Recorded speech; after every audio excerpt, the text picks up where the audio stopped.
కాబట్టి మనం మొదటి సెషన్లో ఏమైనా ఆలోచన చేసామనంటే అన్ని జనుల యొక్క స్థితిగతులు, వాళ్ళు ఎలా తయారయ్యారు అనే ఒక విషయాన్ని పరిశీలన చేశాం. వాళ్ళు భౌతికంగా ఎంత దుర్మార్గపు ఆలోచన విధానాలలో ఉంటున్నారు, వాళ్ళు దుష్టత్వానికి ప్రతీక. దేనికి ప్రతీక? దుష్టత్వానికి ప్రతీక.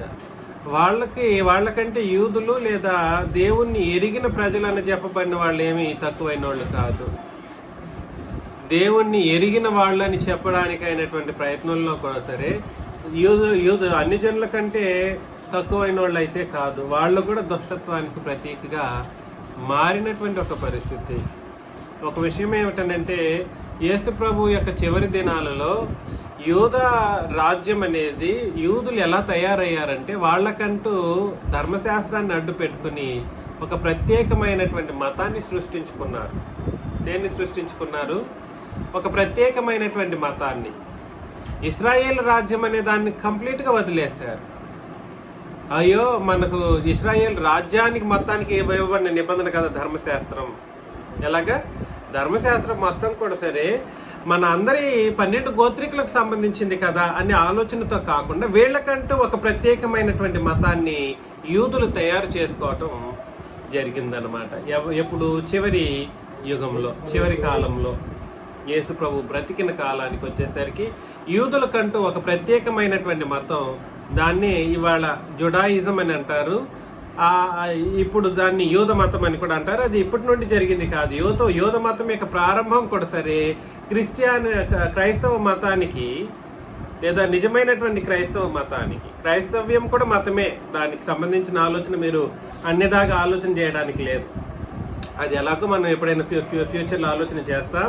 క్రైస్తవ మతానికి ఒక 100 సంవత్సరాలకు ముందే యూద మతం అనేది ప్రారంభమైంది.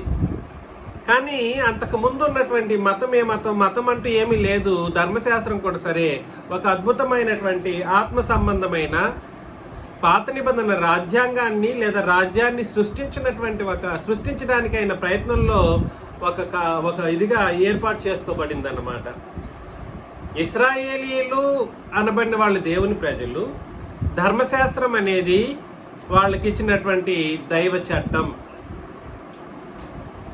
అది ఏ మతానికి సంబంధించింది? మతం అంటే ప్రత్యేకమైన మతం ఆ కాలంలో లేదు, వాస్తవానికి ఉండకూడదు కూడా.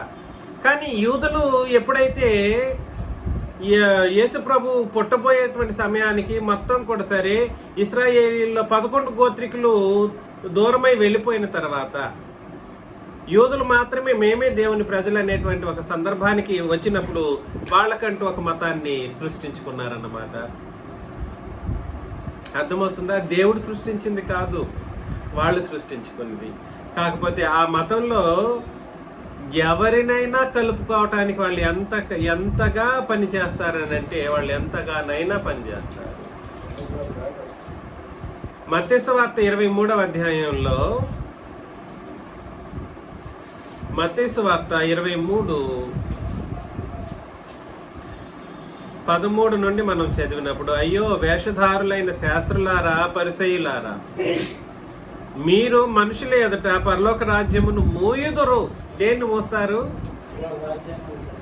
మనుషుల ఎదుటనే పరలోక రాజ్యాన్ని మోస్తారు. మీరు అందులో ప్రవేశింపరు, ప్రవేశించు వారిని ప్రవేశింపనీయరు. అయ్యో వేషధారులైన శాస్త్రులారా, పరిసయ్యులారా, ఒకనిని అంటే అన్ని జనుని అని దాని అర్థం అన్నమాట. ఒకనిని అని అంటే ఆ మాటను ప్రోజలైట్ అని అంటారు. ప్రోజలైట్ అంటే అర్థం ఏమిటో ఇంతకుముందు నేను తెలియచేశాను, మీరు మర్చిపోయారు. మతం మారిన వ్యక్తిని ప్రోజలైట్స్ అని అంటారు అనమాట. మతం మారడం, మతము మారడం. ఒకనిని మీ మతములోనికి కలుపుకొనుటకు మీరు సముద్రమును భూమిని చుట్టి వచ్చెదరు అంటే అర్థమేమిటి?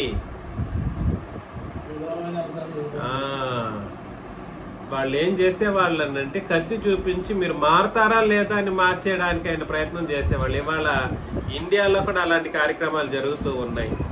ఎదుటి వ్యక్తి యొక్క కోరిక మేరకు కాకుండా ఇతని యొక్క ఎవరైతే ఏదైనా అంటే దాన్ని ఏమంటారండి, గొంతు బట్టి నువ్వు మారాల్సిందే అని బలవంతపు మత మార్పిడి చేసే ఒక కార్యక్రమంలో ఆనాటి యూదులు యోధ మతాన్ని సృష్టించుకున్నారన్నమాట. మీ మతంలో కలుపుకొనుటకు మీరు సముద్రమును భూమిని చుట్టి వచ్చేదరు. అతడు కలిసినప్పుడు ఒక అన్యజనుడు ఇశ్రాయేలీల్లో వాళ్ళ మతంలో కలిసినప్పుడు అతన్ని మీకంటే 2 అంతలు నరకపాత్రునిగా చేయుదురు అని అన్నాడు. అంటే వీళ్ళకి ఏముంది, వీళ్ళకి నరకం ఉంది. అలాగే లేనిపోని మతంలో చేరినందుకు వాళ్ళ చేరినోడు కూడా ఏమైపోవాలి, మామూలుగా కాదు, వాళ్ళకంటే 2 అంతలు నరకం అంట. ఎందుకు? సృష్టించింది తప్పుడు మతం, అందులో తెలియకుండా ప్రవేశించడం వీడి తప్పు. అందుకని జ్ఞానంగా విశ్వాసం అనే ఒక విషయం గురించి ఆలోచన చేసినప్పుడు మతం అనేది విశ్వాసానికి సంబంధించింది, నమ్మకానికి సంబంధించింది. ఆ విశ్వాసమో లేదా నమ్మకానికి సంబంధించిన విషయాలను ఆలోచన చేసేటప్పుడు ప్రెజెన్స్ ఆఫ్ మైండ్తో, అనాలోచనగా కాకుండా, ఇష్టారాజ్య ఆలోచనతో కాకుండా మతం అనే ఒక విశ్వాసాన్ని సరైన విధానంలో పట్టుకోవాలి.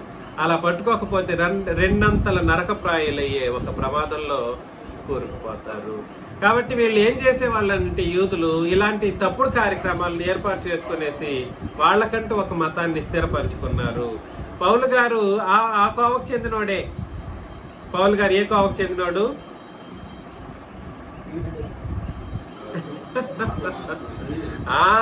మతాన్ని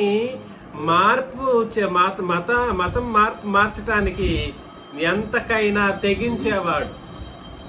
వాళ్ళ మతాన్ని విభేదించి మాట్లాడిన వాళ్ళని ఏం చేసేవాడు? బంధించి చంపేసేవాడు. చాలా దారుణంగా ఏం చేసేవాడనంటే చంపేసేవాడు అన్నమాట. చూడదా, కొన్ని వచనాలు చదువుతాం. అపోస్తల కార్యములు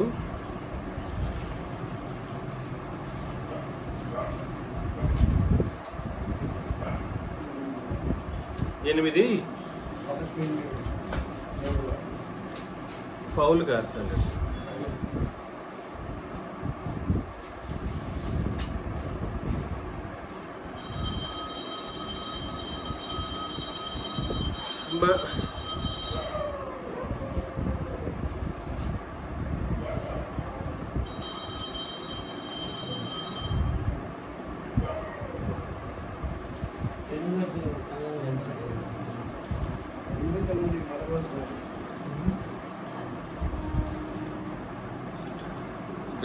గలతీ పత్రిక మొదటి అధ్యాయంలో ఏం చెప్పాడు చదవండి. గలతీ పత్రిక మొదటి అధ్యాయం 13లో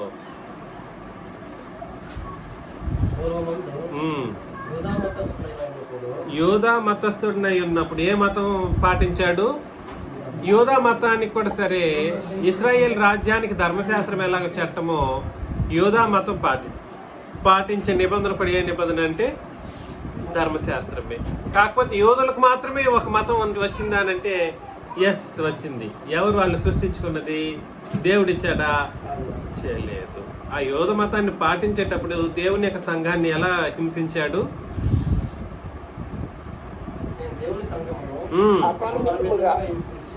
అపారముగా కాదు, అపరిమితముగా హింసించేవాడు అన్నమాట. అంటే అర్థమేమిటి? వీళ్ళ యొక్క నిబంధనను, వాళ్ళ ధర్మశాస్త్రాన్ని, వాళ్ళ తప్పుడు మతాన్ని అంగీకరించకపోతే హింసే వాళ్ళ యొక్క ఆలోచన విధానం. కాబట్టి యూదులేమో ఇట్లా దారి తప్పిపోతూ ఉంటే అన్ని జనులేమో పాపముతో నిండిపోయినటువంటి పరిస్థితి అన్నమాట. యూదులేమో యూద మతాన్ని ఏర్పాటు చేసుకున్నట్టు వెళ్ళిపోయారు. వాళ్ళు ఏం చేయడానికి ప్రయత్నం చేస్తున్నారు? వీళ్ళని, అన్ని జనులు అనబడినటువంటి వాళ్ళని తమ మతంలో కలుపుకోవటానికి సముద్రాన్ని, భూమిని ఏకం చేసి ఎటు పడితే అటు నడిపించేటువంటి పరిస్థితుల్లో వీళ్ళు తయారయ్యారు. అంతటి కోట్లాట్ల మధ్యలో, అంతటి పాపభరితమైనటువంటి పరిస్థితుల్లో, సమస్త ప్రపంచం నరకప్రాయులైనటువంటి పరిస్థితుల్లో ఏం జరిగింది? అని అంటే యేసు ప్రభు యొక్క మరణం అనేది సంభవించింది అన్నమాట. యేసు ప్రభు యొక్క మరణం. మరికొన్ని విషయాలు అన్ని జనులకు సంబంధించిన విషయాల్ని దేవుడు వాళ్ళని ఎందుకు విడిచిపెట్టాల్సిన పరిస్థితి వచ్చింది? ఎప్పుడు పాత నిబంధనలో కానీ లేదా పితరుల యుగంలో కానీ ఇప్పుడున్నటువంటి ప్రజలైన పడినటువంటి వాళ్ళు ఎవరినైనా కూడా సరే ఎందుకు విడిచిపెట్టవలసిన పరిస్థితి వచ్చిందో ఒక్కసారి మనం పరిశీలన చేస్తాం. రోమీయులకు రాసిన పత్రిక 1వ అధ్యాయంలో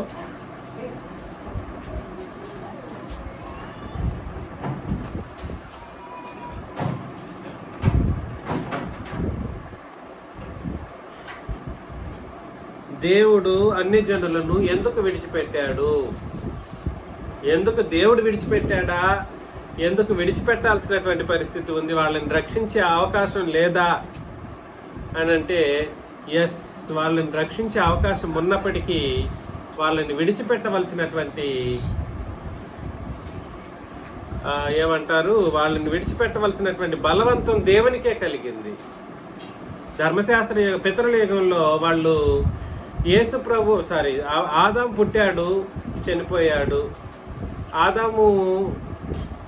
ఆదామును బట్టి అనేక లక్షల మంది పుట్టేశారు. పుట్టిన తర్వాత 6వ అధ్యాయం వచ్చేసరికి ఏం జరిగిందండి? జలప్రళయం వచ్చి వాళ్ళని చంపేసింది. అన్ని జనుల యొక్క స్థితి దేవుని యొక్క మహోగ్రతను ఎల్లప్పుడూ చవి చూస్తూనే వస్తూ ఉంటుంది అన్నమాట. ఎలాగా? దేవుని యొక్క మహోగ్రతను ఎల్లప్పుడూ. కారణం ఏమిటి అని అంటే వాళ్ళ యొక్క పాపం అంటే పాపం మాత్రమే కాదు సుమి. పాపం అంటే పాపం ఒక్కటే మాత్రమే కాదు, భక్తిహీనత, దేవుని మీద భయం లేకపోవడం. పాపం అనుకుంటూ ఉంటారు, మనం చేసే క్రియల గురించి అనుకుంటూ ఉంటారు. మీ యొక్క ఆలోచన, మీ యొక్క విశ్వాసం తప్పైన విశ్వాసంగా ఉంటే కూడా సరే అది దైవ విరుద్ధమైనటువంటి కార్యక్రమంగా గుర్తించబడుతుంది.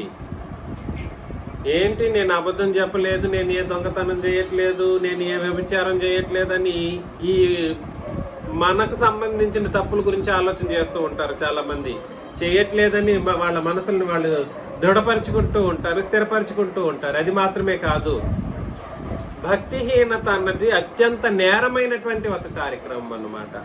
పెండ్లిని ఏర్పాటు చేసిన దేవుడు ఆదాముకే పెండ్లిని ఏర్పాటు చేశాడు. ఆదాము నుండి ప్రారంభమైంది. సోదమ కుమార కాలం నాటికి వచ్చినప్పుడు ఏం జరిగిపోయింది? ఒకడు పెండ్లికి ఇచ్చుకొనుట పెండ్లి పుచ్చుకొనుట కూడా ఏమైంది?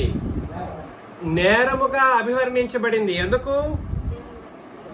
వాళ్ళు దేవుని మీద ఉంచవలసినటువంటి భక్తి వాళ్ళు ఏనాడు దేవుని గురించిన ఆలోచన లేకపోయినందుకు. పెండ్లి చేసుకోవడం తప్పు కాదు, పెండ్లికి ఇచ్చుకోవడం తప్పు కాదు, పాపం చేస్తూ ఉండడమే అనే ఉద్దేశం కూడా మనం పక్కన పెట్టాలి. ముఖ్యంగా దైవ భీతి లేదా దైవ భక్తి అన్నటువంటి అత్యంత ముఖ్యమైనటువంటి నీతి క్రియను, నీతి కార్యక్రమాన్ని ప్రతి ఒక్కరూ భూమి మీద పుట్టిన వాళ్ళు జరిగించాల్సినటువంటి పరిస్థితి ఉంది. ఆ దైవభీతి అన్నది ఆది నుండి కూడా సరే ఈ మనుషుల్లో అనేకుల్లో లేకపోవడం ద్వారా దేవుని యొక్క మహోగ్రతకు వాళ్ళు ఆహుతైపోవాల్సినటువంటి పరిస్థితి వచ్చింది. పెళ్లికి ఇచ్చుకోవడం, పెళ్లి చేసుకోవడం అనేది దేవుడు చేసిన నిబంధనే, దేవుడు చేసిన దేవుడు ఇచ్చినటువంటి ఆజ్ఞనే సర్వమానవాళికి. అలాంటిది పెళ్లికి పుచ్చుకుంటే తప్పుగా ఎలా అభివర్ణించడం జరిగింది? దైవ భయం లేకపోవడం. అర్థమవుతుంది కదండి. కాబట్టి పాపము అన్ని జనులుగా ఏ ఒక్కరైనా మారడానికి ఏమేమి కారణాలు ఉన్నాయి మీరు పరిశీలన చేసుకోండి. ఆయా నిబంధన కాలాలలో ఆయా నిబంధనలకు సంబంధించిన ఏ నిబంధన వాళ్ళకి వర్తించకుండా వాళ్ళు ఉంటారు. ఆయా నిబంధన కాలాలలో ఆయా నిబంధనకు సంబంధించిన దేవత్వపు స్థితిగతులను గుర్తించలేని వాళ్ళు ఎవరైతే ఉంటారో, ఎలాగా దేవత్వపు స్థితిగతులను లేదా దేవుడు ఎవరో తెలుసుకోలేని స్థితిలో ఉన్న వాళ్ళందరూ కూడా సరే ఆ కోవ క్రిందకే చేరిన వాళ్ళగా పిలువబడతారు. ఏ కోవ క్రిందకు? అన్ని జనుల క్రిందకి లేదా పాపుల క్రిందకి. అర్థమవుతుంది కదండి? అన్ని జనుల క్రిందకి లేదా పాపుల క్రిందకి. అన్ని జనులు అనేటువంటి మాటను విరివిగా మనం ఉపయోగించవలసినది ఎవరికి మాత్రమేనంటే ధర్మశాస్త్ర కాలంలో ఉన్న ఆ ఇశ్రాయేలు జనాంగం కానీ సున్నతి లేని ప్రజలనే అన్ని జనులు అనే మాటను మనం అర్థం చేసుకోవాలి. వాళ్ళని మాత్రమే అన్ని జనులు. అంతకు ముందు అన్ని జనులు లేరనంటే వాళ్ళు ఉన్నా కూడా సరే వాళ్ళు పాపులు కానీ చూడబడ్డారు.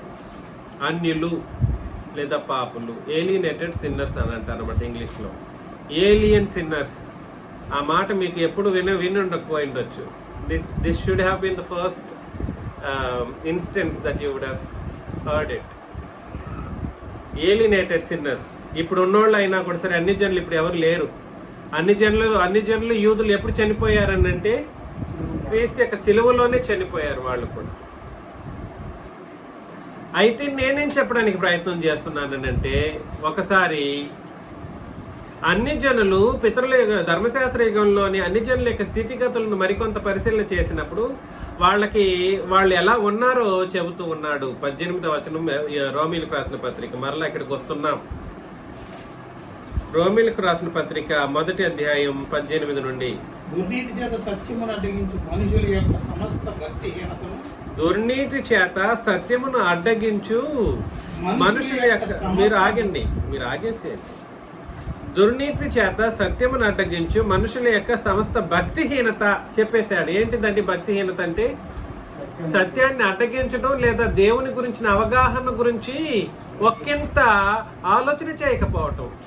ఈరోజు నీకున్న నిబంధన ఏ నిబంధన నువ్వు తెలుసుకోకుండా పోతే నువ్వు ఎవరి లెక్కలో చేర్చబడతావో ఆలోచన చేయవలసిన పరిస్థితి ఉంది.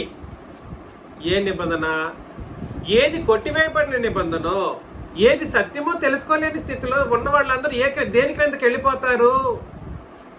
ఎవరి క్రిందకి వెళ్ళిపోతారు? ఎవరిలాగా కన్సిడర్ చేయబడతారు? ఎవరు అయిపోతారు అని అంటే ఆనాటి అన్ని జనులు ఎలాగో ఇవాళ పాపులు కూడా అలాగే. నువ్వేమని అంటే దేవత్వపు స్థితిగతులను భక్తిహీనతను కలిగి ఉండటం.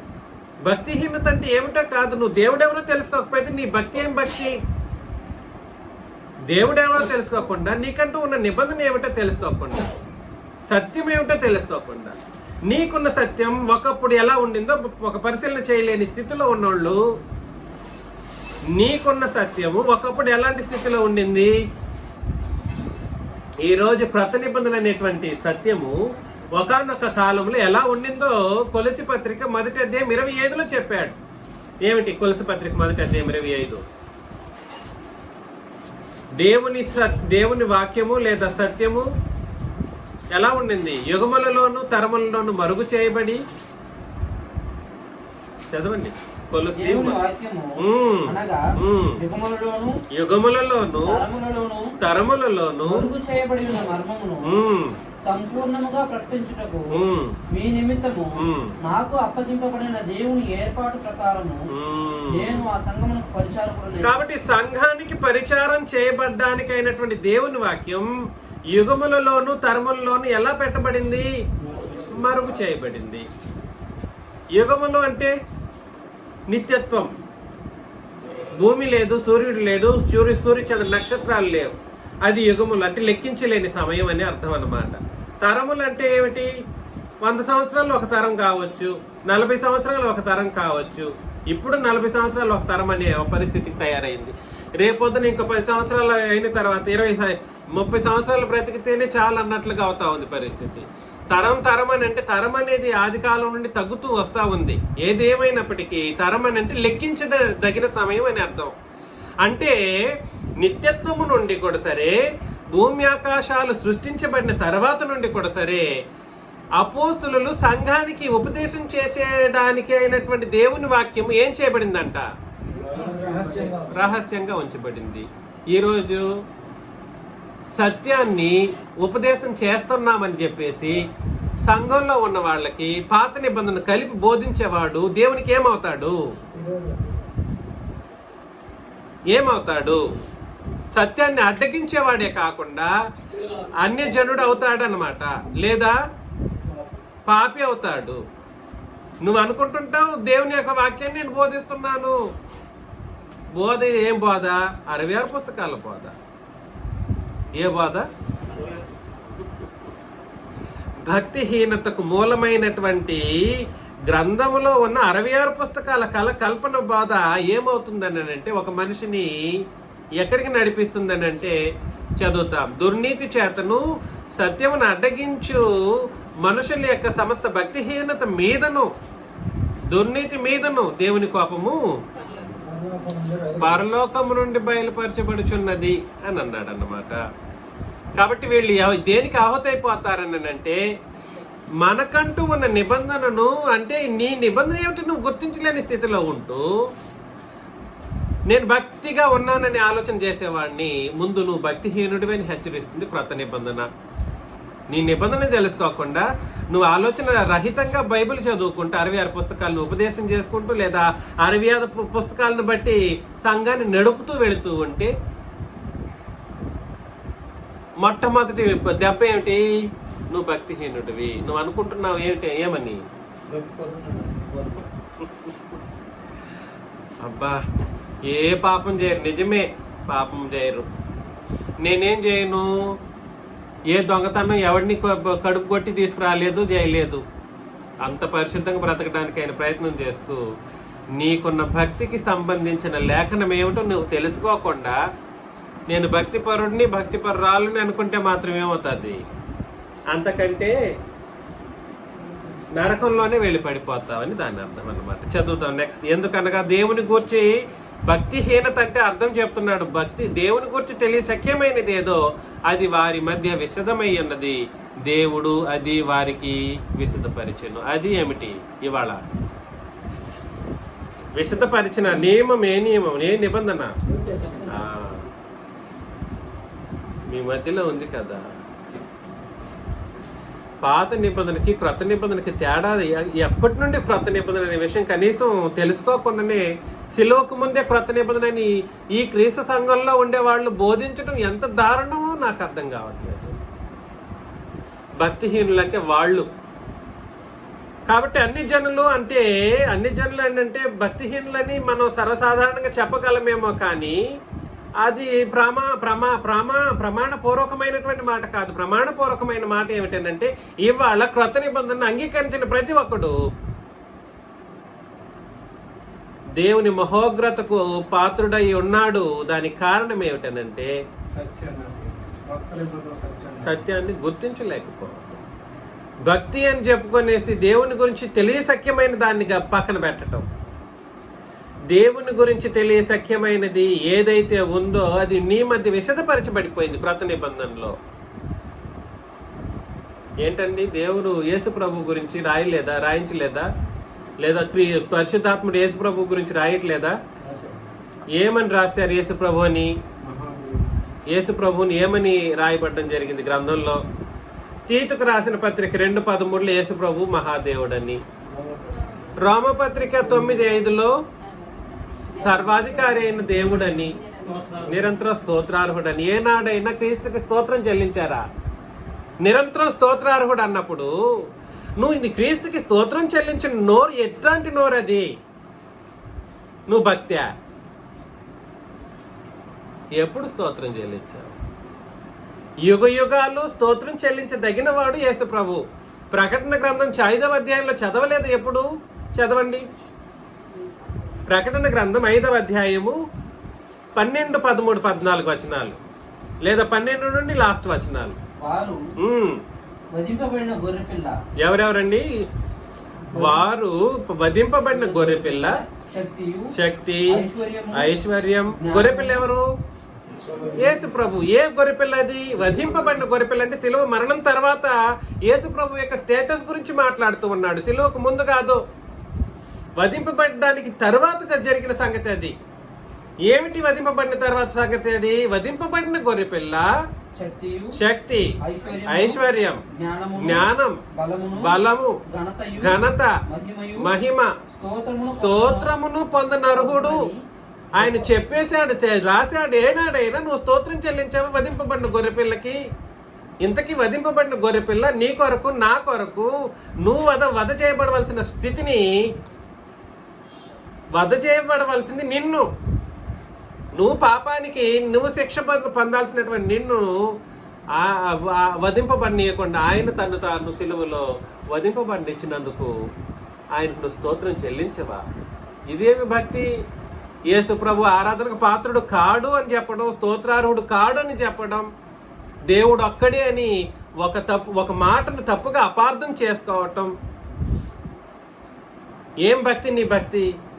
దాన్ని ఏమంటారంటే భక్తిహీనత. నెక్స్ట్ చదివేసి. అంతటా పరలోకమందును భూలోకమందును భూమి క్రిందను సముద్రములోను ఉన్న ప్రతి సృష్టము. ఎక్కడ భూమి క్రిందను భూమిలోను అంటే ఎవరెవరండి? మనం వస్తామల్లా రామా? భూమి మీద ఉన్నోళ్ళు వస్తారా రారా? ఏలియా గారు చెప్పండి.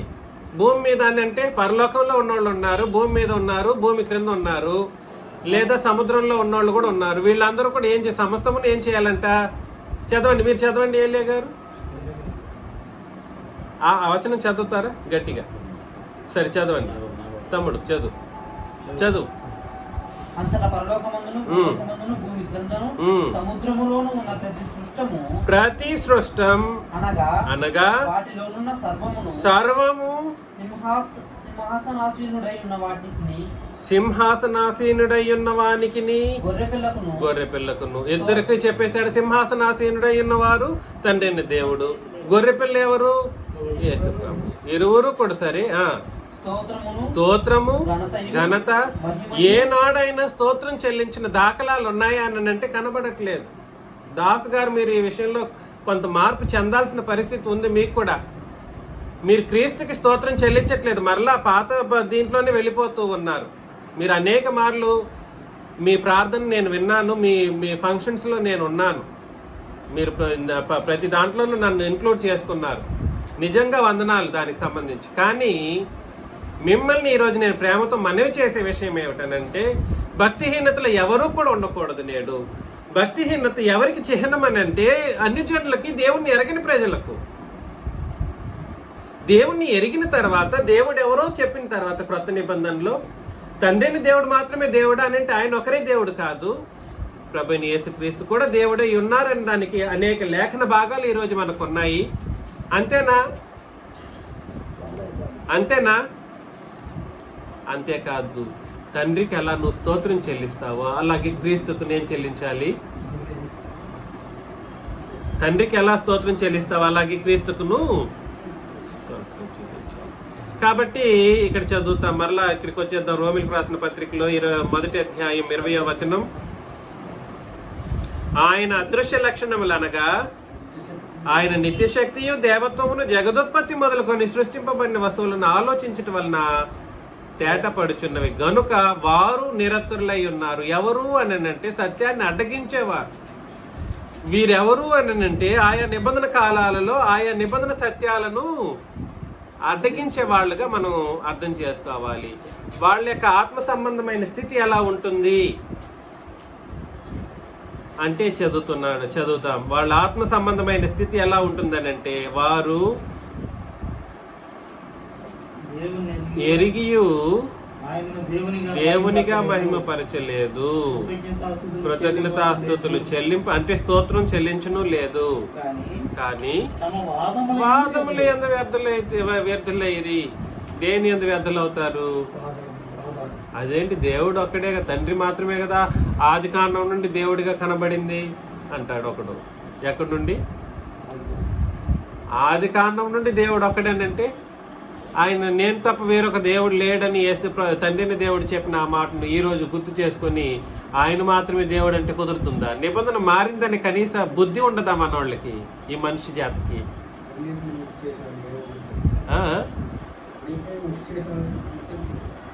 అది వాళ్ళు దేవుణ్ణి ఎరిగి ఆయన దేవునిగా మహిమపరచలేదు, కృతజ్ఞతాస్తుతులు చెల్లింపను లేదు, కానీ తమ వాదముల యందు వ్యర్థులైరి. ఎందుకు దేవుణ్ణి ఎరిగి అనే మాటను తండ్రినే ఉద్దేశించినట్లుగా చెప్పాడని అంటే పై వచనమే దానికి ఆన్సరు. తండ్రిని దేవుని మాత్రమే ఎరగడం అనే ఉద్దేశం కాదు అక్కడ. ఆయన అదృశ్య లక్షణములు అనగా ఆయన నిత్యశక్తియు దేవత్వమును అని అన్నాడు. దేవత్వం అనే ఆ మాట వచ్చినప్పుడు మీకు ముగ్గురు గుర్తుకొచ్చేసేయాలి. దేవత్వం అనే మాటకు వచ్చినప్పుడు ఎవరు గుర్తుకు రావాలి? తండ్రి, క్రీస్తు, పరిశుద్ధాత్ముడు. తండ్రి ఎలాంటి దేవత్వాన్ని కలిగి ఉన్నారు, క్రీస్తు కూడా అలాంటి దేవత్వాన్ని కలిగి ఉన్నారు. పరిశుద్ధాత్ముడు కూడా దేవత్వంలో తక్కువ ఎక్కువలేం ఉండవు సుమి. పరిశుద్ధాత్ముడు దేవుడు, పరిశుద్ధాత్ముడు దేవుడు. ఇలా చెప్పినందుకు మరలా త్రియేక దేవుడు అందామా? ఇంకా అట్లు పోతే విపరీతం, ఇటు పోతే అపరాధం, ఇటు పోతేనేమో విపరీత బుద్ధి, ఇటు వస్తేనేమో అపరాధపు ఆలోచన విధానాలు. ఎంతకాలం ఇది? ఈ బుద్ధిని ఏమంటారంటే వాదముల యందు వ్యర్థులైపోయినటువంటి ఒక పరిస్థితి. దీనికే అన్ని జనులకు మరొక పేరు ఏమిటంటే వ్యర్థమైన జీవితాన్ని కొనసాగించే వాళ్ళు. వాళ్ళకి భక్తి దేవత్వం మీద సరైన అవగాహన ఉండదు అని అర్థం అన్నమాట. అన్ని జనులు ఎవరు అని అంటే భక్తిహీనతలో ఉన్నవాళ్ళు, అదేవిధంగా దేవత్వపు సంగతులను ఎరిగిన వాళ్ళు. పాపం ఒకటే కాదు, పాపం చేసుకుంటూ బ్రతికే వాళ్ళనే కాదు, అది one of the main reasons. అది పాపం అనేది వాళ్ళ యొక్క అత్యంత ముఖ్యమైనటువంటి చిహ్నమే, కానీ అదొకటే కాదు అన్ని జనులకు చిహ్నం. భక్తిహీనత అత్యంత కీలకమైనటువంటి చిహ్నం అన్నమాట. ఆ భక్తిహీనత క్రిందే దేవత్వపు స్థితిగతులను, దేవత్వపు ఆలోచన విధానాలను వాళ్ళు ఏనాడు కూడా సరే అవగాహన కలిగి ఉండరు. అవసరం వస్తే వస్తారన్నమాట వాదానికి. దేనికి వస్తారు? వాదనకు వచ్చి ఏం చేస్తారనంటే చాలా దారుణమైనటువంటి హింసాత్మకమైన కార్యకలాపాలు చేస్తూ ఉంటారు. ఎందుకు అని అంటే 22లో వారి అవివేక హృదయం అంధకారమాయను, వారి అవివేక హృదయము అంధకారమాయను, తాము జ్ఞానులమని చెప్పుకొనుచు బుద్ధిహీనులైరి, వారు అక్షయుడగు దేవుని మహిమను. ఇక్కడ పాపం గురించేనే కాదు, అవివేక హృదయం అంధకారం అవ్వడం అనే ఒక విషయము, దాంతో పాటుగా జ్ఞానం కూడా ఏమైపోయింది? బుద్ధిహీనతలో భాగంగా మారిపోయింది. తర్వాత అక్షయుడకు దేవుని మహిమను క్షయమగు మనుషుల యొక్కయు, పక్షుల యొక్కయు, చతుష్పాద జంతువుల యొక్కయు, పురుగుల యొక్కయు ప్రతిమా స్వరూపముగా చూసారా? దేవుని మహిమను ఏం చేశారు?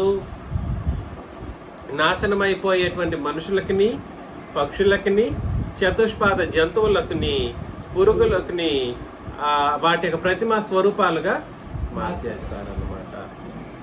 ఈ హేతు చేత వారు తమ హృదయముల దురాశలను అనుసరించి, మొట్టమొదటి పాయింట్ చెప్పాను, నేనేం చెప్పాను? అన్ని జనులు అనబడినటువంటి వాళ్ళకి ఎటువంటి కట్టుబాట్లు ఉండవు, వాళ్ళ కోరిక చొప్పున వాళ్ళు బ్రతుకుతారు. ఆ మాట ఫస్ట్ పాయింట్ కదండి, ఫస్ట్ పాయింట్ అదే కదా. వారు తమ హృదయముల దురాశలను అనుసరించి తమ శరీరములను పరస్పరం పరుచుకున్నట్లు దేవుడు వారిని అపవిత్రతకు అప్పగించారు. అంటే అర్థం ఏమిటి? ఇది ఎవరి తప్పు? దేవుడు విడిచిపెట్టేశాడా?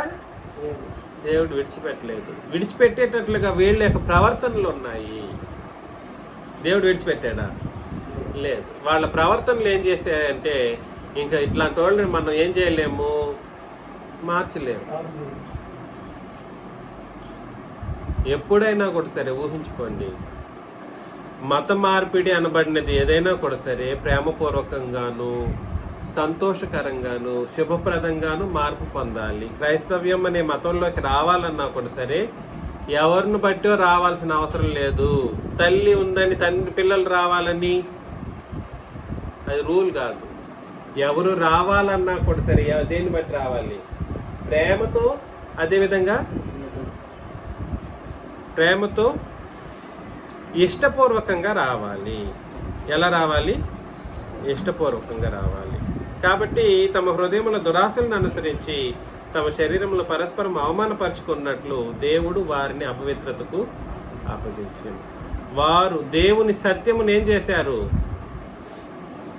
అసత్యమునకు మార్చి, దేవుని సత్యాన్ని దేనికి మారుస్తారు? పాపం ఒకటేనా? దురాశలు పాపాలు ఇవేనా? కాదు. ముందు భక్తిహీనతకు సంబంధించి దేవునికి సంబంధించిన విషయాలను కూడా సరే వాళ్ళకి ఇష్టం వచ్చినట్లు మలిచేస్తారన్నమాట. ఎట్లా ఉంటుందంటే వాళ్ళకి మలుపు అసలు ప్రశ్నించలేనంత మలుపు తిప్పుంటారు వాళ్ళు. నిజమే కదా అన్నట్లుగా, నా సత్యమే కదా, ఇది సత్యమే కదా ఒప్పుకునేటట్లుగా వాళ్ళు కన్విన్స్ చేసేంతగా మార్చేస్తారనమాట. దేవుని సత్యమును ఎట్లా మారుస్తారు? అసత్యమునకు మార్చి సృష్టికర్తకు ప్రతిగా సృష్టమును పూజించి సేవించిరి. యుగ యుగముల వరకు ఆయనే స్తోత్రార్హుడై ఉన్నాడు. ఆమేన్ అని అన్నాడు. ఆయన స్తోత్రార్హుడై ఉన్నాడు. కాబట్టి దేవుని సత్యాన్ని వాళ్ళు ఏం చేస్తారంటే అసత్యానికి సత్యాన్ని అసత్యానికి మార్చేస్తారు. 28 నుండి చదివితే, వారు తమ మనసులో దేవునికి ఏమి ఇవ్వలేకపోయారు, చోటియ నొల్లకపోయారు గనుక చేయరాని కార్యములు చేయుటకు వాళ్ళు ఏమయ్యారు? భ్రష్ట మనసునకు దేవుడు ఏం చేశాడు? వాళ్ళని అప్పగించేశాడు. కాబట్టి వాళ్ళు దేవునికి చోటు ఇవ్వలేదు. ఈ రోజు దేవుని పక్షాన చోటు ఇవ్వాలనంటే, దేవుడిని మహిమపరచాలని అనుకుంటే, దేవుని మహిమపరచాలనుకుంటే ముందు ఎవరిని మహిమపరచాలి? రోమా 7:4 దేవుని కొరకు ఫలం ఫలించాలంటే ఎవరిని ముందు చేరాలి? నేను దేవుణ్ణి ఆరాధన చేస్తానంటే, కాదు బాబు నువ్వు ఇక్కడ రూల్ పాటించాలి అని అంటాడు అనమాట. రోమా 7:4 చదివితే, నా సహోదరులారా దేవుని కొరకు ఫలమును ఫలించినట్లు వృద్ధులలో నుండి లేకబడిన క్రీస్తును వేరొకని చేరుటకై మీరు చేరాల్సిన వ్యక్తి ఇంకొక ఆయన ఉన్నాడు. నువ్వు దేవుడి కొరకు బ్రతకాలనుకున్నావు అనుకో, బ్రతుకు, కాదని చెప్పట్లేదు.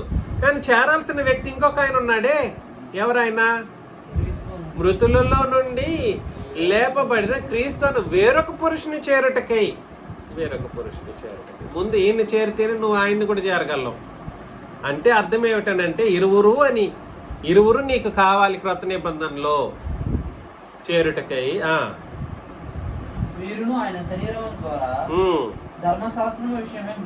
మృతులయ్యారు.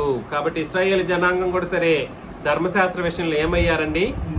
మృతులైపోయారు. 29లో, అట్టివారు సమస్తమైన దుర్నీతి చేతను, దుష్టత్వం చేతను, లోభము చేతను ఎట్లుంటారో చూడండి. ఎంత దారుణమైన ఆత్మ సంబంధమైన స్థితిలో దిగజారిపోయి ఉన్నారు. వాళ్ళు ఏమేమి ఉంటది? సమస్తమైన దుర్నీతి ఉంటది. దుర్నీతి అంటే అర్థం ఏమిటి? సమస్తమైన దుర్నీతి చేతను. దుర్నీతి అంటే అర్థం ఏమిటి? నీతి లేని బ్రతుకు. ఏంటండి? నీతి లేని బ్రతుకే దుర్నీతి. సింపుల్ గా ఆలోచన చేద్దాం. చట్టబద్ధం తర్వాత సంగతి. చట్టం ఏమిటో తెలియకుండా తిరిగి చట్టం గురించి మాట్లాడితే కష్టం అవుతుంది. మరలా నీతి లేని బ్రతుకే ఏమిటి? దుర్నీతి. రోమా పత్రికలో 3:21 నుండి 24, 25 వచనాలు ఒకసారి చదివితే, రోమా పత్రిక 3వ అధ్యాయం 21 నుండి 25 వచనాలు. కాబట్టి ధర్మశాస్త్రమునకు వేరుగా ఇంకొక నీతి వచ్చిందంట. అది ఎవరి నీతి? దేవుని నీతి. దానికి ధర్మశాస్త్రము ప్రవక్తలను సాక్ష్యం ఇచ్చి ఉన్నారు. కాబట్టి ధర్మశాస్త్రం ప్రవక్తలు ఏం చెప్పారంటే ఇంకో నీతి రాబోతుంది. ఏ నీతి? అదే దేవుని నీతి. ఆ నీతినే మీరందరూ కూడా ఏం చేయాలి?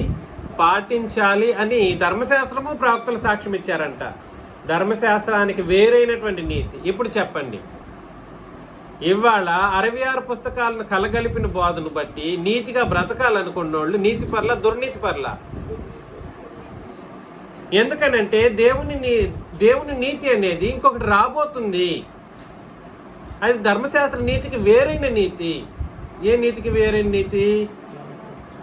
అంటే క్రొత్త నిబంధన నీతి అనేది ఒకటి రాబోతుంది. ఆ క్రొత్త నిబంధన నీతి, ధర్మశాస్త్ర నీతి ఒకటి కాదు. ప్రతి బోధకుడు, పెద్ద బోధకుడు అని చెప్పుకుంటున్న ప్రతి దరిద్రుడు కూడా సరే, మీరు ఆలోచన చేయండి, ఏ నీతి బోధ చేస్తున్నాడు? రత్నకేశ్వర్తో డిబేట్ చేశాం. ఆ పురుషోత్తంతో 4-5 సార్లు చేసేసాం డిబేట్లు. సద్గుణ రావు అనే ఒక వ్యక్తితో మాట్లాడాం. వీళ్ళందరూ కూడా సరే పాత నిబంధన లేకుండా బోధే కుదరదని చెప్పే వాళ్ళందరూ ఏ నీతిని బోధిస్తున్నారని అర్థం? ఏ నీతి పరులని తయారు చేస్తున్నారని అర్థం? దుర్నీతిని బోధిస్తూ దుర్నీతి బోధలను అనుసరించమని మానవ జాతిని నడిపిస్తున్నారని దీని అర్థం. దానివల్ల ఎలా వాళ్ళ యొక్క స్థితి ఎట్లుంటుంది? వాళ్ళు అనుకుంటుంటారు మేము నీతిగా బ్రతుకుతున్నామని భ్రమే తప్ప దేవుని వలన కలగవలసిన నీతిని వాళ్ళు పొందుకోలేదని దాని అర్థం అన్నమాట. 66 పుస్తకాల కల్పిత నీతి బోధ అది దుర్నీతి బోధ. మరలా చెబుతున్నాను, ధైర్యంగా చెప్పగలను, ఎన్నిసార్లు చెప్పాలన్నా చెబుతాను, ఎవడి ముందు చెప్పాలన్నా చెబుతాను. I'm not going to step back. నేను వెనకడుగు వేయపోయేది లేదు, భయపడిన అసలు అంతకంటే అది నా వంట లేదు, అది ఎప్పుడు లేదు. కాబట్టి సమస్తమైన దుర్నీతి చేతను, దుష్టత్వం చేతను, లోభము చేతను, ఈర్ష్య చేతను నిండుకొని మత్సరము, నరహత్య, కలహము, కపటము, వైరమను వాటితో నిండిన వారై కొండెగాండ్రును, అపవాదకులను, దేవద్వేషులు. వీళ్ళు ఏమై ఉంటారు? దేవద్వేషులు. ఇవాళ దేవద్వేషులు ఎక్కువ మంది అయ్యారండి. దేవద్వేషులు అంటే నేను దేవుణ్ణి ద్వేషించట్లేదని చాలా మంది చెప్పుకుంటూ యేసు ప్రభువుని ద్వేషించే కోణంలో బోధలు చేయటం దేవద్వేషులు. యేసు ప్రభు దేవుడు, సాక్షాత్తు దేవుడు, శరీరం ధరించిన దేవుడు అంట. ఆయన ఎలాంటి దేవుడు? ఏంటి దేవుడు శరీర రూపంలో వచ్చాడా? శరీర రూపంలో వస్తే దేవుడు కాదే అని నువ్వంటే నీకెవడు చెప్పాడు సార్ దేవుడు కాదని చెప్పడానికి? రూల్ ఎక్కడుంది? ఎక్కడి నుండి వెతుకొస్తావు? శరీరం ధరించినవాడు దేవుడు కాదు కాబట్టి యేసుక్రీస్తు దేవుడు కాదు అంటే యేసుక్రీస్తు దేవుడని గ్రంథస్థం చేయబడినటువంటి లేఖన భాగాలన్నింటినీ తోలనాడి తృణీకరించి దేవుణ్ణి ద్వేషించడం అనే ఒక కార్యక్రమం. పరిశుద్ధాత్ముడు అసలు పిక్చర్లోనే లేడు. యేసు ప్రభు గురించి పక్కన పెట్టామనుకోండి, పరిశుద్ధాత్ముడి గురించి మాట్లాడుకుందామని అన్నాం అనుకోండి, దేవుడు అక్కడే వన్ గాడ్ అనే వాళ్ళ దగ్గర పరిశుద్ధాత్ముడి గురించి మాట్లాడతామా అని అన్నాం అనుకోండి, అస్సలు ఒప్పుకోరన్నమాట వాళ్ళు. వాళ్ళకి నేను ఎప్పటి నుండో భయం. పరిశుద్ధాత్ముడి గురించి మాట్లాడుకుందామా అన్నాం అనుకోండి, అంతే. ఇంకా ఒక 100 కిలోమీటర్ల దూరం అవతల వెళ్ళిపోతారన్నమాట. అట్లుంటది వాళ్ళ పరిస్థితి. పరిశుద్ధాత్ముడి గురించి మాట్లాడదామనండి. యేసు ప్రభు గురించి అయితే అటు ఇటు మాటలు కామా లేదు ఇది లేదని చెప్పి ఆయనకు మానవ స్థితిగతులను బట్టి ఏదేదో మాట్లాడేయవచ్చు. కానీ పరిశుద్ధాత్ముడి గురించి మాట్లాడదామనంటే అస్సలు ఒప్పుకోరు. కాబట్టి వీళ్ళని ఏమంటారంటే బైబిల్ పట్టుకున్న దేవద్వేషులు అని అంటారు. వీళ్ళు ఆ దేవద్వేషుల యొక్క చిహ్నం ఎవరిది? అన్ని జనులది. ఇవాళ గ్రంథస్థం చేయబడినటువంటి క్రొత్త నిబంధనలో రాయబడినటువంటి దేవత్వపు స్థితిగతులను అర్థం చేసుకోకుండా దైవ కార్యక్రమం చేస్తున్నామని భ్రమలో ఉన్న వాళ్ళందరూ దేవద్వేషులుగా మనం గుర్తించాలి. హింసకులను, అహంకారులను. హింసకులు అంటే అర్థం ఏమిటో తెలుసు కదా? హింసకులు అంటే అర్థం ఏమిటి? అవమానించేవాళ్ళు. ఇవాళ ఎంతమంది క్రీస్తు సంఘం అని పేరు పెట్టుకునేసి నన్ను హింసించడం కొరకే యూట్యూబుల్లో అవమానించడం కొరకు యూట్యూబుల్లో కొన్ని మాటలు మాట్లాడి యూట్యూబ్లో పెట్టడాలు, నా ఫోటోలు పెట్టి రాష్ట్రాల్లో తిప్పించి నన్ను ఎక్కడికి రానివ్వకుండా చేయడం లాంటి కార్యక్రమాలు చేస్తున్నాయి. నేను ఆగుతున్నానంటే I'm not stopping it for anybody. I won't stop. నేను ఎవరి దగ్గర చేతులు చాపట్లేదు కదా. నేను ఎవరి దగ్గర చేతులు చాపితేనే కదా నేను భయపడి ఆగిపోవడానికి. కాబట్టి హింసకులు అని అంటే వాడు హింస మీలో కూడా సరే కొంచెం హింసించే ఆలోచన ఉంటే దయచేసి మార్చుకోవాల్సినటువంటి పరిస్థితి ఉంది. హింస ఎలా కలుగుతుంది అంటే అవమానపరచడం ద్వారా కలుగుతుంది హింస. ఒక్క దెబ్బలు వేసుకుంటూ బాధపరుచుకుంటూ కొడితేనో తిడితేనో అట్లాంటిది మాత్రమే కాదు, అవమానపూర్వకంగా హింసించడం అనే కార్యక్రమం కూడా సరే చాలా దారుణమైనటువంటి హింసాత్మకమైన చేటు అన్నమాట. అహంకారం అంటే అర్థం ఏమిటి? నాకు ప్రయారిటీ ఇవ్వాలి అన్ని సందర్భాల్లో. ఎలాగా? నేను చెప్పిందే వినాలి. అహంకారుల యొక్క ఆలోచన విధానం. నేను చెప్పితే వింటేనే సరే సరే, లేదనంటే నేను రానండి, ఆ సంఘానికి రాను. నువ్వు వచ్చినా నాకు అనవసరం, రాకపోయినా నాకు అనవసరం. నేను చెప్పేస్తున్నాను సంఘం విషయంలో కూడా సరే. బింకములాడువారు, చెడ్డవాటిని కల్పించేవారును, తల్లిదండ్రులకు అవిధేయులను అవివేకులను, మాట తప్పువారును, అనురాగ రహితులను, నిర్దయులను అయ్యిరి. వాళ్ళకి దయ అంటూ ఉండదు. ఏముండదు? ఇట్టి కార్యములను అభ్యసించేవారు మరణమునకు తగిన వారు. చెప్పేశాడు, ఈ మరణం అనే మాట ఉపయోగించడం జరిగింది. కాబట్టి వీళ్ళు ఏ నిబంధన క్రిందకు వస్తారు, ఏ నియమం క్రిందకు వస్తారు అని అంటే, ఇప్పుడు రాస్తాను చూడండి. ఏ నియమం క్రిందకి, ఏ నిబంధన క్రిందకు వస్తారు.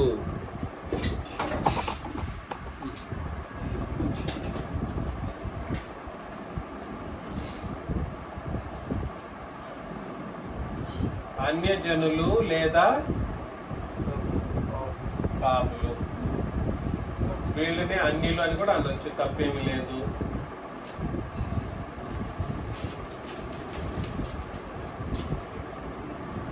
పితరుల యుగం, ధర్మశాస్త్ర యుగం, తర్వాత క్రొత్త నిబంధన యుగం.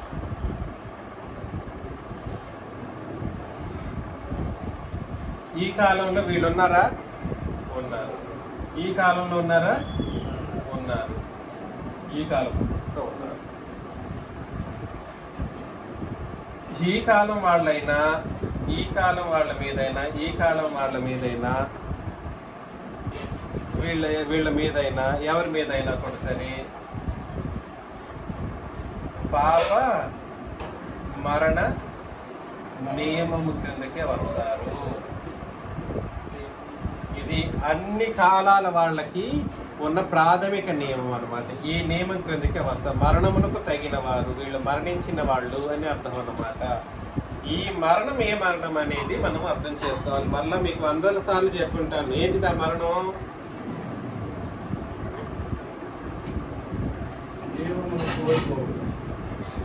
మరణం ఏమిటి అని అంటే, ఏమిటి మరణం? ఇది కొంచెం కనబెట్టి పెట్టు, పైకి లేదు, కొంచెం లేదు. ఏంటిదండి మరణం?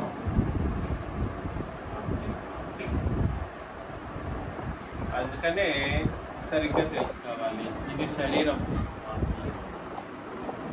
ఇది ఆత్మ, ఇది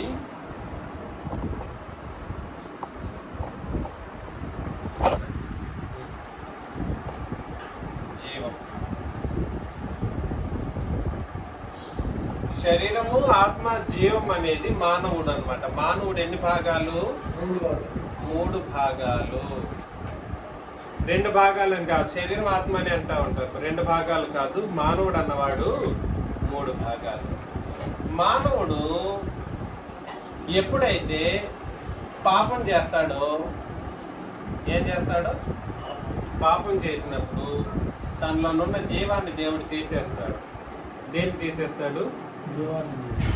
మానవుడు పాపం చేసినప్పుడు తనలోనున్న జీవాన్ని తీసేస్తాడు. ఎఫెసీ 4:13, 13-16, 4:16, సారీ 18. ఎఫెసీ 4:18 ఒకసారి చూడండి.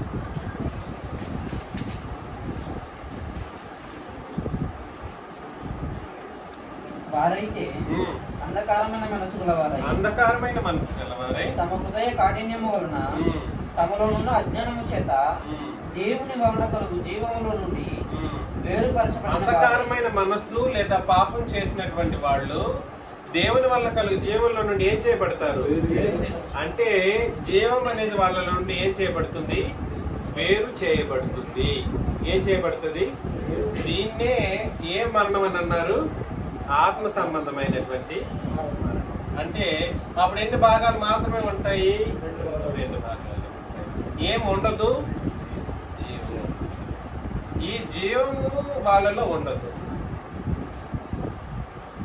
దీన్ని ఏమంటారంటే జీవం లేని స్థితిని ఏమంటారంటే మరణం అని అంటారు. అది దానికి అందుకని వాళ్ళు ఏ నిబంధన కిందకి వస్తారన్నాడు, పాపం చేస్తే ఏమైపోతారు వాళ్ళు? మరణిస్తారు. ఏ మరణం అది? ఆత్మ సంబంధమైనటువంటి మరణం. ఆదాము కాలంలో కూడా ఏం మరణం చెందాడు? ఆదాము ఒకడేనా అంటే కాదు. ఆదాము నుండి ఈ పాప మరణముల నియమము ఆదాము నుండి ప్రారంభమై లేదా సృష్టి ఆరంభం నుండి సృష్టి అంతం వరకు కూడా సరే ఏకదాటిగా చలామణిలో ఉంటుంది అన్నమాట. కానీ ఈ పాపం చేస్తే మరణిస్తావనే ప్రాథమిక నియమం సర్వమానవాళికి, అంటే దేవుని యొక్క నిబంధన ప్రజలు కాని వాళ్ళకి. అబ్రహాముకి నిబంధన ఇచ్చాడు, ఆ నిబంధన అతనికే వర్తించింది. ఆ నిబంధనను బట్టి అతను బ్రతికాడు, పరలోకానికి సిద్ధమయ్యాడు. కాకపోతే అబ్రహాముని ఎందుకు ఎన్నుకున్నాడు? మిగిలిన వాళ్ళని ఎందుకు వదిలిపెట్టాడు? అబ్రహాముని ఎందుకు ఎన్నుకున్నాడు, మిగిలిన వాళ్ళని ఎందుకు వదిలిపెట్టాడు? అలాగే ఇప్పుడే కదా చదివాము. వాళ్ళు ఎట్లాంటి వాళ్ళు ఇప్పుడు చదివాం కదండి. వాళ్ళు కొండేగాండ్రు, అపవాదకులు, దేవద్వేషులు, హింసకులు, అహంకారులు, బింకములాడవారు, చెడ్డవాటిని కల్పించేవారు. అబ్రహాముని దేవుడు వెదకడానికి కారణం ఏమిటంటే ఇట్లాంటి స్థితిగతులు అతనిలో లేదు.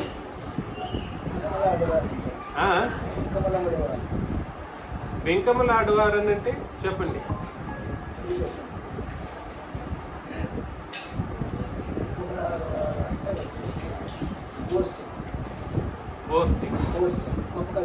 అదే అహంకారులు అనే మాట కొంచెం దగ్గరలో ఉన్నవాళ్ళు. వాళ్ళు కూడా తమ్మనే గొప్పగా చెప్పుకోవాలి.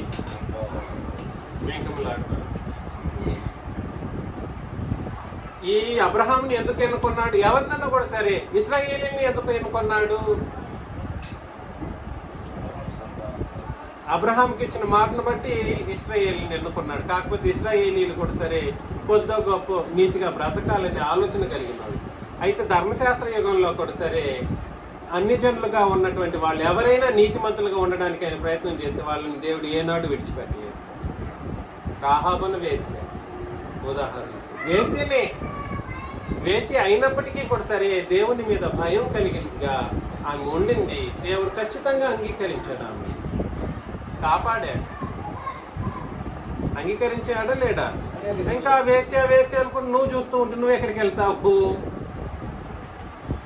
అదే ఇక్కడ వచ్చిన గొడవ మనోళ్ళ దగ్గర. చాలా మంది వాళ్ళు చేసిన ఏదో ఒక తప్పునే మనసులో పెట్టుకుని ఏం చేస్తూ ఉంటారు, జీవితాంతం బ్రతుకుపోతూ రగిలిపోతూ ఉంటారు. నువ్వు వెళ్ళేది ఆ వేసిన పరలోకం వెళ్ళిపోతారు. నువ్వు ఎక్కడికి వెళ్తావు అంటే నువ్వు వెళ్ళవు. చేసిన తప్పును దేవుడు క్షమించిన తర్వాత మనం అందరం మర్చిపోవాల్సినటువంటి పరిస్థితులు ఉన్నాయి. We should not keep thinking of the mistakes of the other persons. It is your duty to forgive an to them. సరే, ఏదేమైనప్పటికీ మరలా 32 వచనంలో ఇంటి కార్యములను అభ్యసించేవారు మరణమునకు తగిన వారు అని దేవుని న్యాయ విధిని బాగుగా ఎరిగి ఉండి. కాబట్టి దీన్ని ఏమన్నాడంటే దేవుని కాబట్టి రాసుకోండి, దేవుని న్యాయ విధి ఏమిటి?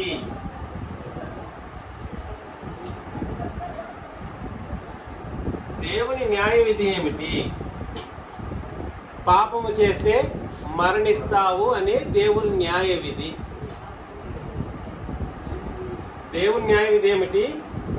పాపం చేస్తే మరణిస్తావనే నియమాన్ని దేవుని న్యాయ విధి అని అంటారు అన్నమాట. అర్థమవుతుంది కదండి?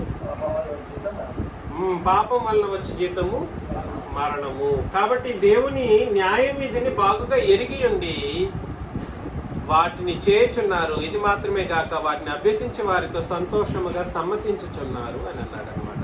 మనోళ్ళందరూ ఒట్టి పాపాల విషయంలోనే ఆలోచన చేస్తుంటారు, కానీ మిగిలిన వాటిని గాల్లో కలిపేస్తుంటారు. భక్తి విషయాన్ని, దేవత్వపు విషయాలను, ఆ తర్వాత నీతికి సంబంధించిన విషయాలను, విశ్వాసాన్ని, దీన్నేం పట్టించుకోరు. పట్టించుకోవాల్సింది ఏంటి? వీటిని పట్టించుకోకూడనిది ఏమిటి? మానవుల యొక్క ఎవరి యొక్క వ్యక్తిగత విషయాలను ఎవరికి వాళ్ళు పట్టించుకుంటే చాలు. నువ్వు పట్టించుకోవాల్సిన అవసరం లేదు.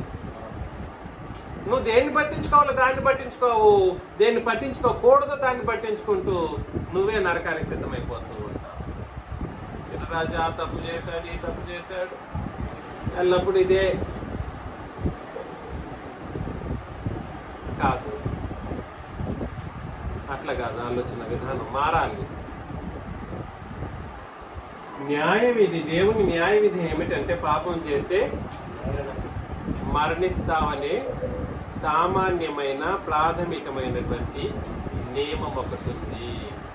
ఈ నియమాన్ని మనం సరిగ్గా అర్థం చేసుకోకపోతే ఈ నియమం కిందకే వీళ్ళందరూ వస్తారనే విషయం నీకు ఇంతవరకు తెలియకపోయి ఉంటుంటే ఎప్పటికైనా తెలుసుకో. ఈ నియమం నుండి, ఈ దేవుని న్యాయమైనటువంటి న్యాయ విధి నుండి తప్పించి దీన్ని తలదన్నే నిబంధన ఇంకోటి వస్తుంది, న్యాయ విధి. దీన్ని తలదన్నే మరొక న్యాయ విధి వస్తుంది. ఇది ఉండకుండా ఏమి ఉండదు, ఇది ఉంటుంది. కానీ దీన్ని తలదన్నేటట్లకి ఇంకో న్యాయ విధి వస్తుంది. దాని గురించి మధ్యాహ్నం మనం ఆలోచన చేస్తాం. మీకు అందరికి